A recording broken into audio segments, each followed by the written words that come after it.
Hi all. With many with me today, I have a person by the name of David McBride, who was an army major with the British forces and also served in the Australian military. He's done security work in Rwanda and has been a barrister of law. In Australia, we are brought up with the notion of freedom of speech, which for many of us in our minds means freedom of speaking the truth. However, in Australia and the US, that the propaganda of freedom of speech does not match reality, with a tight leash being aggressively pulled on many like Julian Assange and Eric Snowden. And in the 1970s, it was Christopher Boyce. The same leash has been aggressively and tightly pulled on David McBride, when David exposed alleged war crimes committed by Australians in Afghanistan. Look, hi, David. Thanks for joining me. Thank you very much, Darryl. David, I want to talk to you about some current events in relevance to your experience on how countries such as Australia approach matters in relation to international conflicts. I think what you've done is you've really opened up other doors of, how can I say, issues that what you've exposed can spill over into countries like Australia and the US and in our media. Undertake a projection campaign of war crimes on other countries they deem as enemies, such as Russia, now in the Ukraine. And in relation to that, we saw in Bucha, in the Bucha war crimes allegations, we saw no independent investigation. And there's been like countering information such as white armbands found on the bodies, which identify them as Russian white identity armbands. There was flechettes found in the bodies, which seem to go back to Ukrainian artillery, but we don't know yet. So this is still countering information without an independent investigation. Yet Anthony Albanese, when he went into Ukraine, said, "Oh, these are war crimes." Okay, he straight away said it, right, without the independent investigation to follow. Do you see an hypocrisy and a contradiction in the way how our government and the media treated that and how they're treating what you exposed? Yeah, no, look, there definitely is. Unfortunately, everything is influenced by the big picture, and we are just towing the narrative line. I found it particularly disappointing, although for someone like myself, not surprising. But we do not question the US line at all. We're sending whatever help we can. Even I guess what's depressing is that the Morrison government, who are very much on the nose and considered a joke of a government, the Albanese government don't seem to be acting really any different on any of the big issues. Morrison was going to send coal or whatever he was going to send to Ukraine, and Albanese goes over there and he's, as far as I can stomach, because I do find it quite hard to stomach to look at issues and stories about Ukraine, because I can see the obvious hypocrisy, very questionable things which are not being questioned.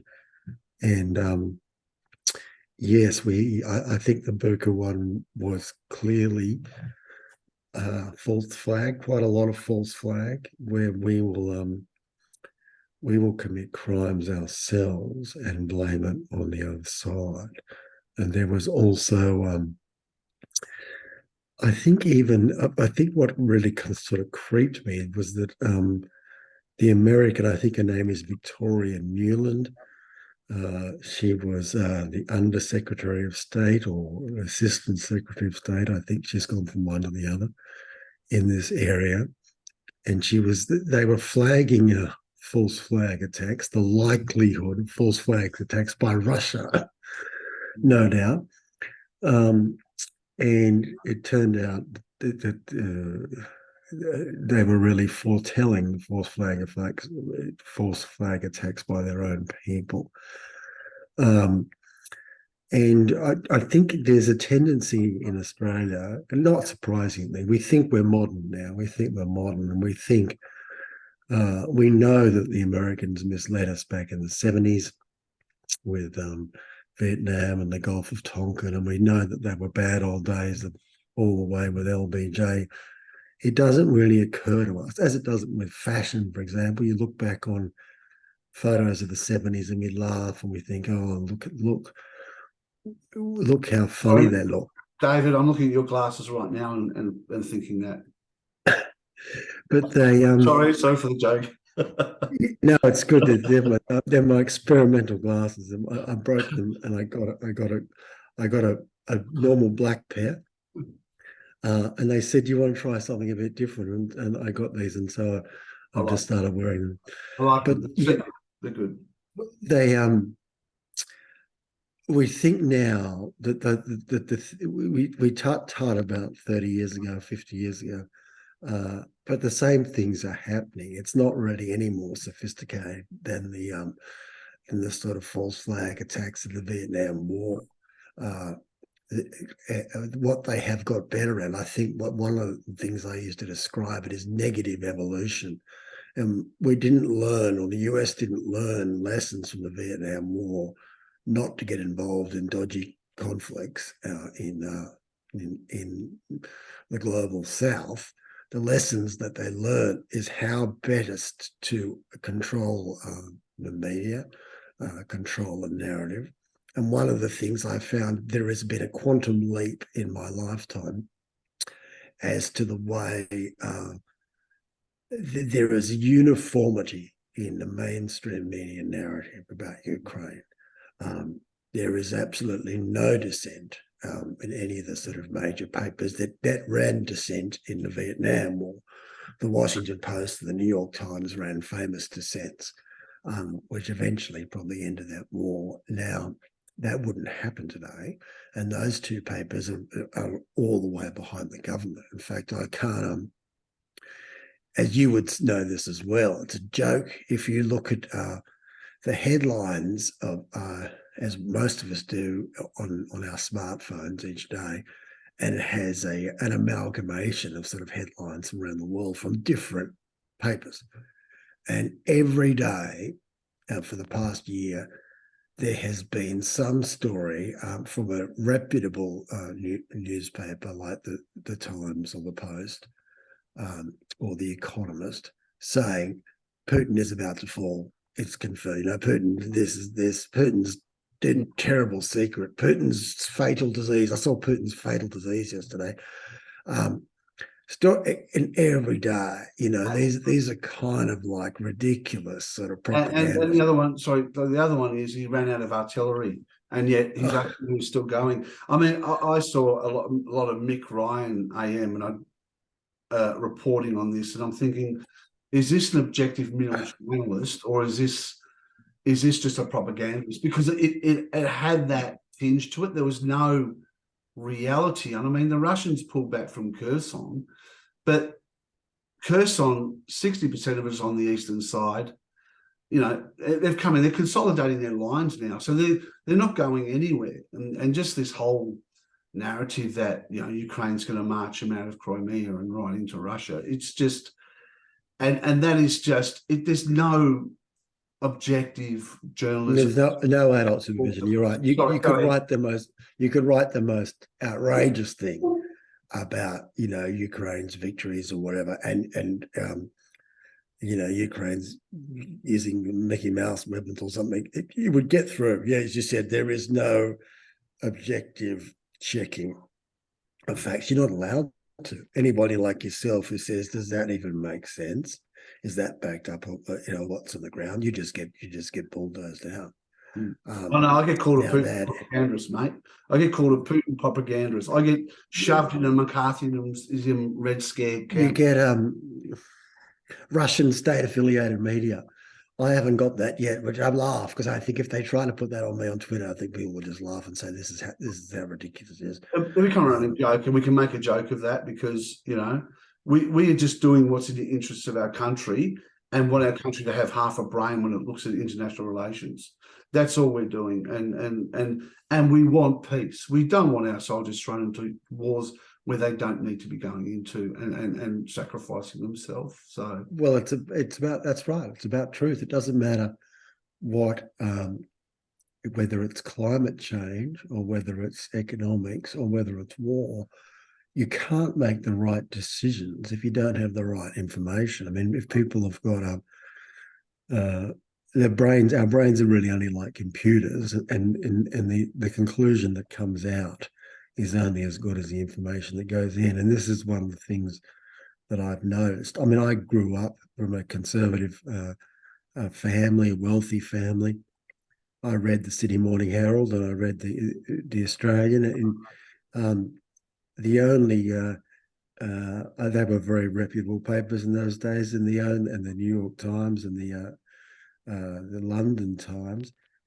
You would only, there might, if there was a difference in fact, you'd have to decide between the Australian story and the Herald story. But the idea that they would both be printing things which were not true was just beyond my comprehension. And if you do read, say, the Australian or the Wall Street Journal, Murdoch sort of papers of record, and you believe them, you would be, a rabid Putin hater. You would, if this is one of the problems that you and I have, if people believe that information they see on the mainstream news, it'd be illogical for you not to have the sort of beliefs that you have. But of course, the problem is that information is basically, it sounds like a big word, but it's propaganda. It's the American military machine got a lot of things wrong. But one thing that they get right, I mean, in this sense, technically, one thing they've become very good at is putting their own people in newspapers, in TV studios, and getting their message out. For 20 years, they've been preparing themselves for this Ukraine. As you and I both know, as we've seen now, you couldn't convince a reasonable middle-class person in the West that Putin is not a second Hitler. They would not believe you. And the reason they would not believe you is because they've read anti-Putin stories for 20 years. Yeah, well, just on that, the Nazi ideology is not in Russia so much. They might have individuals, like in every military, that have got those beliefs and might come up with a flag. But from my research, neo-Nazi ideology is right through. Yeah, well, that's the great irony, of course. Right through. If you're looking for... That was exposed by Delinsky, who was the leader of the Ukraine Jewish community. So it's not just my voice. Yeah. Go ahead. Yeah, no, I know. There is like a lot of the things in this world that you and I have both discovered, a shadow world of false information supporting the Western narrative. There's a lot of ironies. That's right. And if you were looking for someone, if you were looking for people that had pictures of Adolf Hitler on their walls, they wouldn't be on the Russian side of the border. They'd be on the Ukrainian side of the border. You go to all these military commanders in Ukraine, and in the offices on the back walls are Ukrainian World War II Nazi allied soldiers of the OUN who massacred Jews in the Lviv programs and the Babi Yar massacre.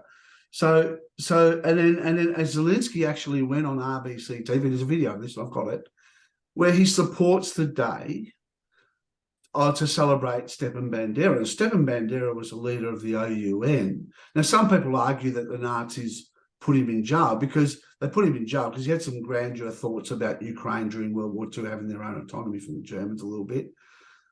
But essentially, he undertook, as a leader of the OUN, the genocide on Jews in Baba Yar and Lviv. And Zelensky went on RBC TV. There's a video of it. You won't see that on our news. No. Supporting it. And as you said, you don't even have to go too much into the facts of these. You'd say, isn't it strange how before the war, the so-called war, before the sort of outbreak earlier this year, there were stories in the mainstream pointing this out. And there was lots of sort of anti-Nazi stories about Ukraine. And now everything's suddenly flipped, and the Ukraine are our noble brothers, and you can only ever see bad story and uniform.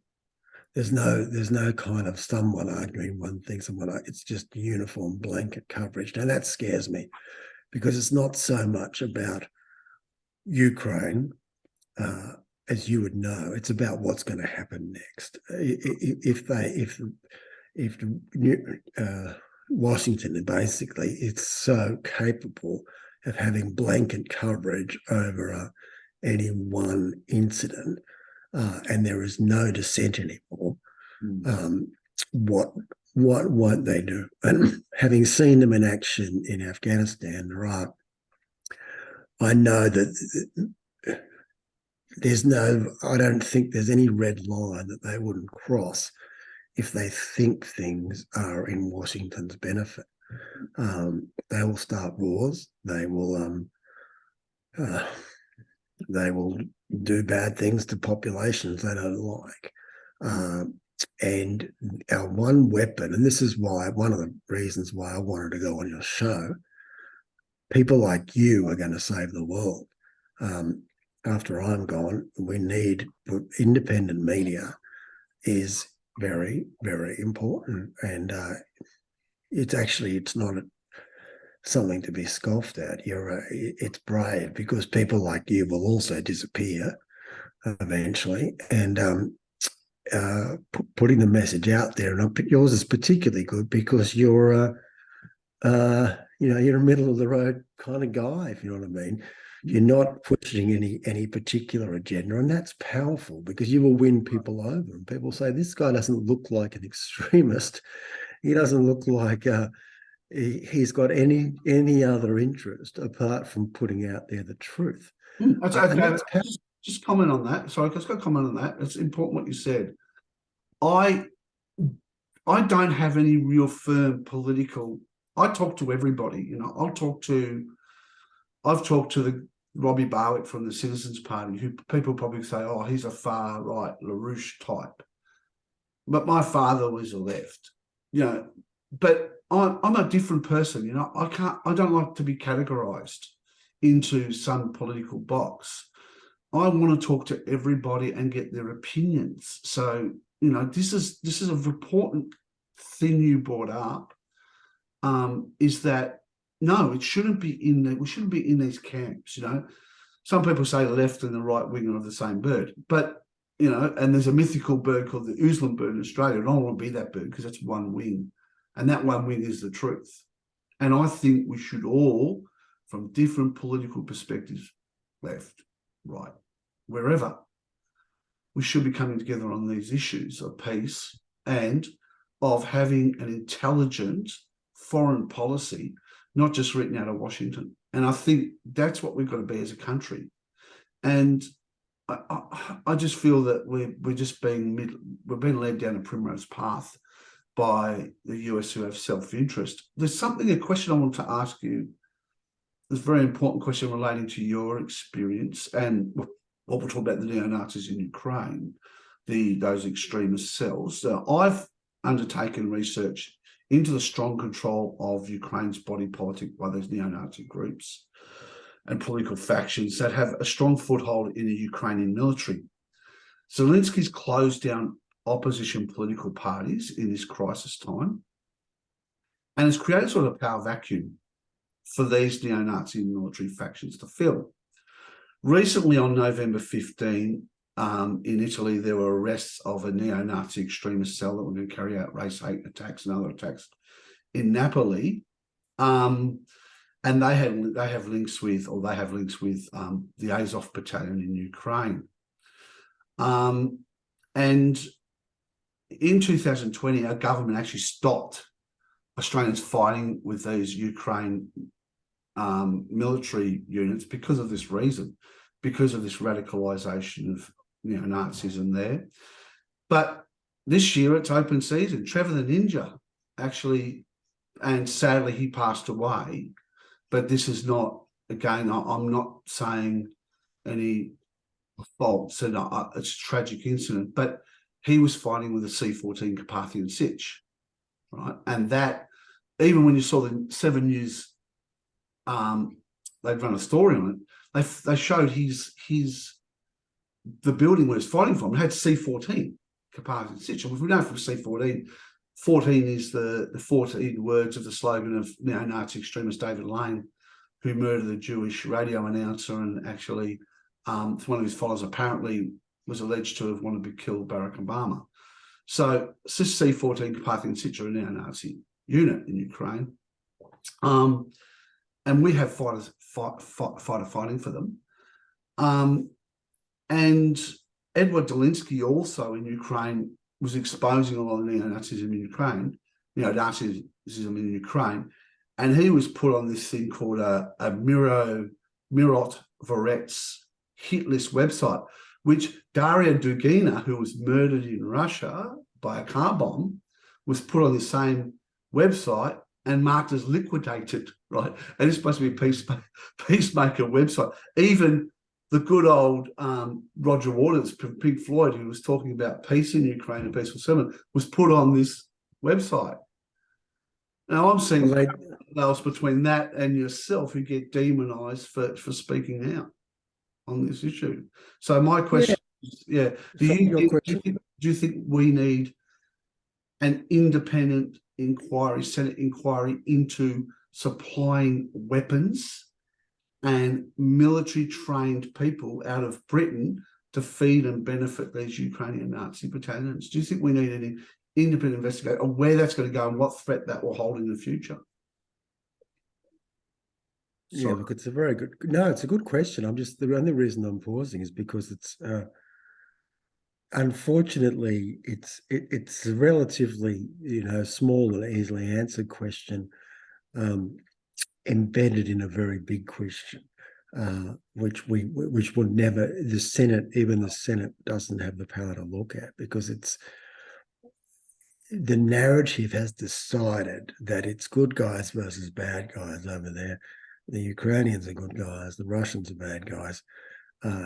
And in order to have that question looked into, you have to actually decide whether that narrative is correct.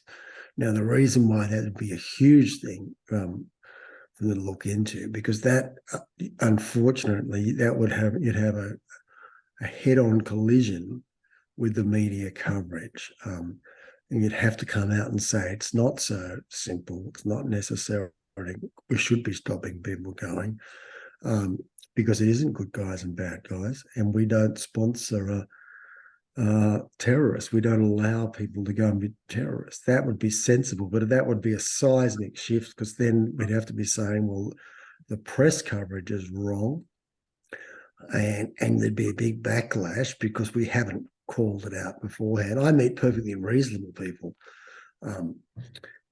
daily who talk to me about whose opinions on every other thing. I see it on Twitter.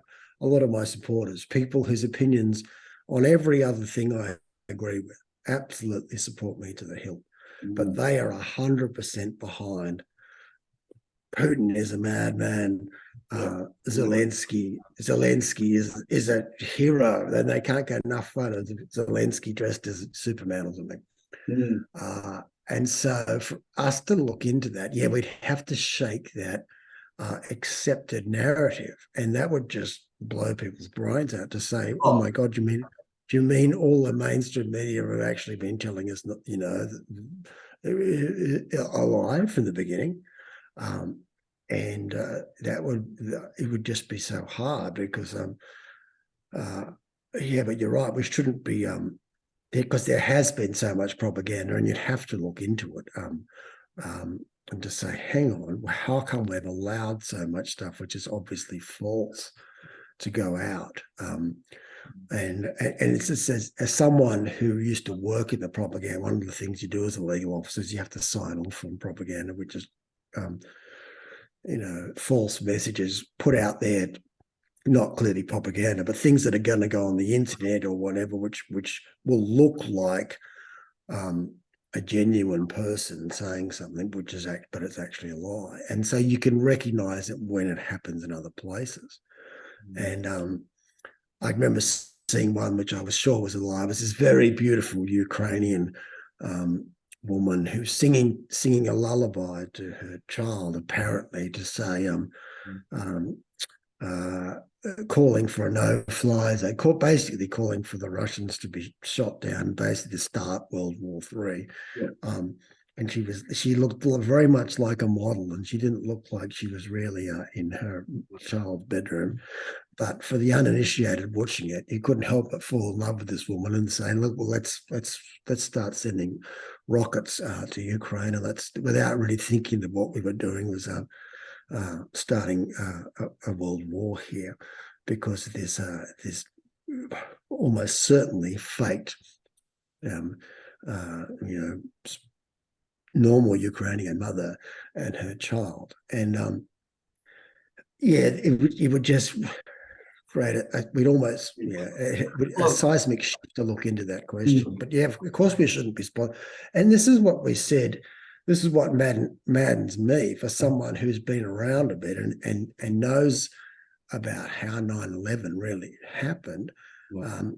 And if we keep sending arms and if we keep these people will come back and fight us. One of these nutcases who we have patted on the back and called a hero today will blow up Sydney Harbour Bridge. And not only that, sorry, just on that point, if we are feeding and supporting, and these factions want power, and in Ukraine, if we keep feeding these neo-Nazi factions with their international connections, we'll end up creating a situation where a race hate crime will come back to Australia, like in Christchurch, like in Buffalo. Absolutely. Sydney's a big Jewish city.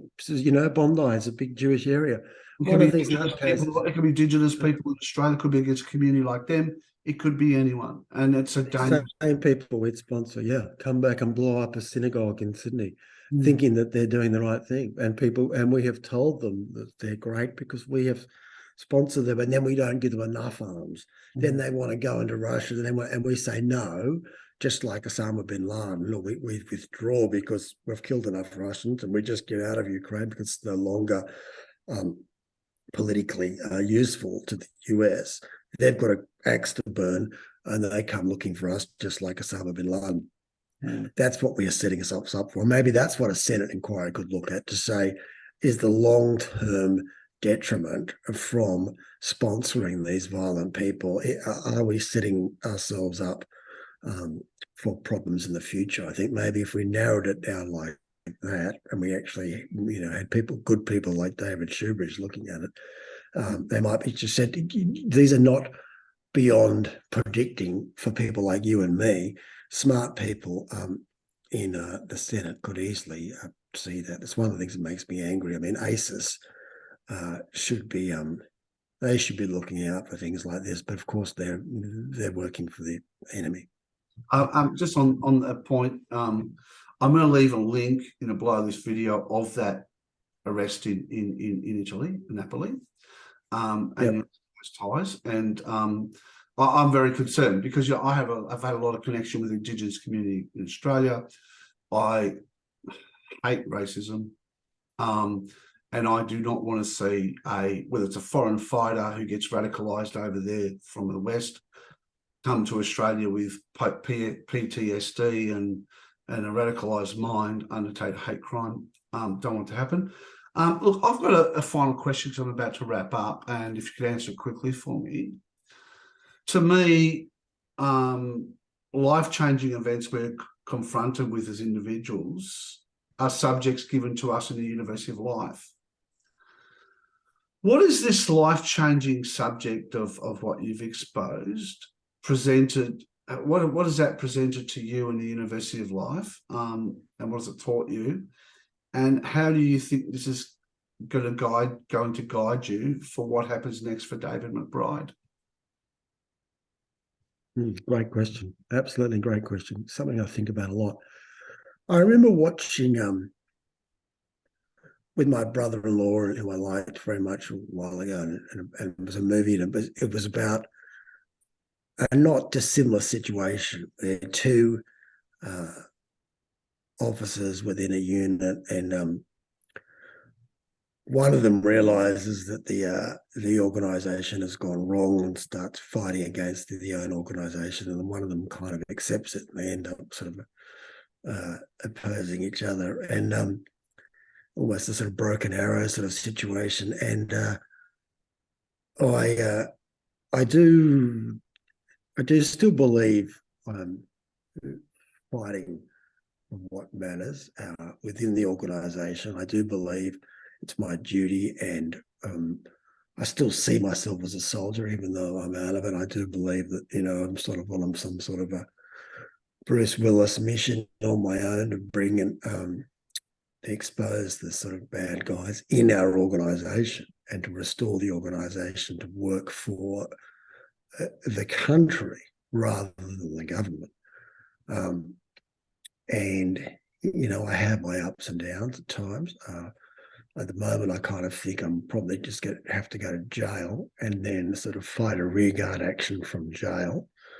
Hopefully, the public are behind me, and hopefully I'll be let out for a couple of years, because that act alone should expose how far off the tracks we've become.